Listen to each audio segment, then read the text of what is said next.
당연히 이제 목 디스크하고 구분을 해야 되고 오십견이라는 경우나 회전근개 파열도 구분하는데 목 디스크 하려면 이제 스팔링 같은 거 하시면 되고요. 오십견 회전근개 파열하고 비교하는 방법은 간단하죠. 들어오세요. 근데 똑같이 못 들어올려.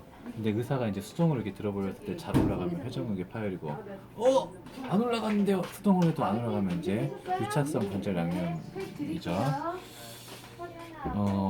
유착성 관절 낭 오십견은 이제 팔이 안 올라가는 질환들을 통틀은 말이고요. 이제 흔히 유착성 관절 양념을 오십견이라고 이제 우리가 생각하는 경향이 있는데 삼각근 부위가 이제 아프다. 근데 삼각근의 운동신경은 애과신경인데요. 애과신경이 이게 소원근에 의해서 포착이 돼요. 뭐 팔이 앞으로는 잘 올라가는데 특히 외전 90도에서 안 좋아요 하는 경우는 극상근을 일단 생각하시면 되고요. 삼각근 전면부가 아픈데 이렇게 외회전 팔 뒤로 가려면 안 돼요. 이렇게 하려면 아파요. 그리고 이제 또 손을 외전해보라고 옆으로 올려보라고 하면 반드시 못 올리고 앞으로 이렇게 올라가는 경향이 있는 경우가 있거든요. 그거는 내외전 근육이 긴장돼서 그러실 거예요. 그런 경우는 내외전 근육을 신경을 운동신경을 포착시켜주는 전사근이나 쇄골근이 우선순위가 돼야 돼요. 그러니까 일단은 팔이 안 올라간다 생각하시면 소원근, 극상근, 전사각근 생각해 주시고 전사각근으로 외외전 근육이 안 풀린다 싶으면 이제 견갑하근이라든지 뭐 대원 대흉근이라든지 뭐 그런 근육들 내외전 근육들을 생각하시면 됩니다.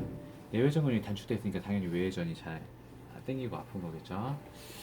소원근은 일단 외회전 근육이잖아요. 극하근과 더불어서 어깨 이렇게 올려보면 제일 밑에 광배근, 그 다음에 대원근, 그 다음에 소원근, 극하근 이렇게 삼각근으로 이렇게 되어 있는데요. 이제 최준희 원장님은 소장수 이제 견정에 해당되는 데가 소원근이라고 했는데 이제 뭐 제가 봤을 때는 소원근과 대원근에 의해서 형성되는 데가 이렇게 그 견정혈이니 소장혈 견정이니까 구멍에서 약간 위쪽에 있는 근육일 거예요.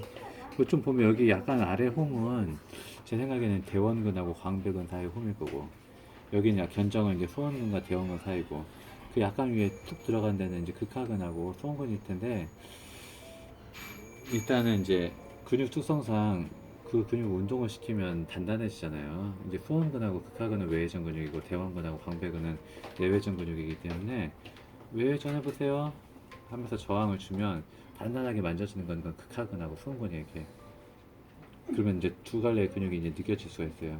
다시 한번 외회전 해보세요. 힘 빼보시고 다시 한번 해보세요. 근데 외회전 할 때 이제 주의사항은 이게 그냥 수평 외전하면 대원근이 긴장을 같이 할 수 있어요. 헷갈릴 수 있잖아요. 모두를 그렇게 해요. 한번 엎드려 보세요.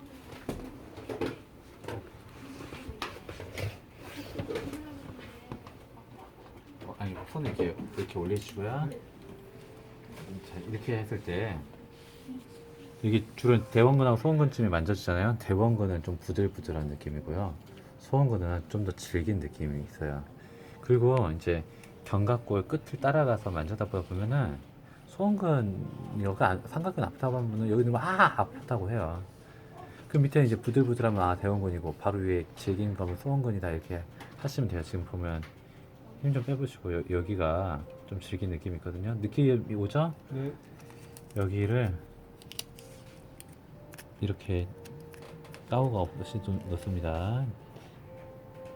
이렇게 방금 좀 봤어요? 근육 움직이는 거 봤어요? 다시 한번 해볼게요. 안 나네. 네, 이렇게 봤죠? 네. 봤어요? 네, 이제는 환자가 아파하니까 이렇게 놓으시면 되고요. 그냥 다 겹쳐 있는 경우도 많이 있을 수 있기 때문에 저는요 그냥 극상근도 놓습니다. 극상근은 이제 견갑골 안쪽에서부터 견갑끝 따라서 이렇게 있는 근육이잖아요. 이렇게 생각보다 큰 근육입니다. 견갑극 아래쪽으로 찌르면 절대로 기흉이 생기지는 않아요. 근데 이게 생각보다 두꺼운 근육이라 이게 언제까지 들어가나 싶을 정도로 들어갈 때가 있어요. 이제 금복을 하려면 한 중간쯤에 놓으면 되겠죠. 여기 중간쯤에 압등점이 있는데 끝털이 건 연결부가 효과가 더 좋더래요. 그래서 뭐 시리악스에서는 압등점이 4개 있는데 그전에는 극상은 중간을 하다가 지금은 이제 끝허리 쪽으로 간대요. 저는 다 넣습니다. 끝허리 놓을 때는 이제 이쪽 바깥쪽으로 약간 횡단식으로 하면 효과가 더 좋은가 보더라고요. 근데 이제 극상근은 지배신경은 견갑상신경인데 견갑상신경의 지배를 받는 근육이 극하근도 있어요. 그러니까 극하근을 풀 때는 극상근도 생각을 하셔야 돼요. 그리고 이제 소원근의 운동신경인 애과신경도 마찬가지고 극상근의 운동신경인 견갑상신경도 C5-6에서 기원을 해요. 그러니까 C5-6 쪽을 풀어서도 팔이 올라가는 경우가 당연히 있을 수가 있으세요. 근데 효율은 성정원 원장이 해봤더니 애과신경이 역시 좋았다고 이렇게 하는 거고요. 그리고 이제 삼각근 자체가 긴장된 경우도 있겠죠. 그래서 막 이제 위축되고 막 단단히 그냥 루틴하게 삼각근 중간쯤이나 또 여기 아프다고 하는 경우 있거든요. 앞통점 이제 놔주시면 돼요. 그리고 한번 반드시 누워보세요. 아, 전사각근 했구나. 전사각근 뭐 굳이 안 해도 되겠죠.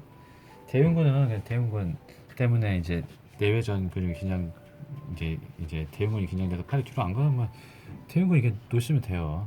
어렵지 않아요. 근데 이제 대흉근보다는 저는 견갑하근을 좀 주로 많이 보는데 견갑하근 노는 방법이 자 이쪽으로 한번 볼게요.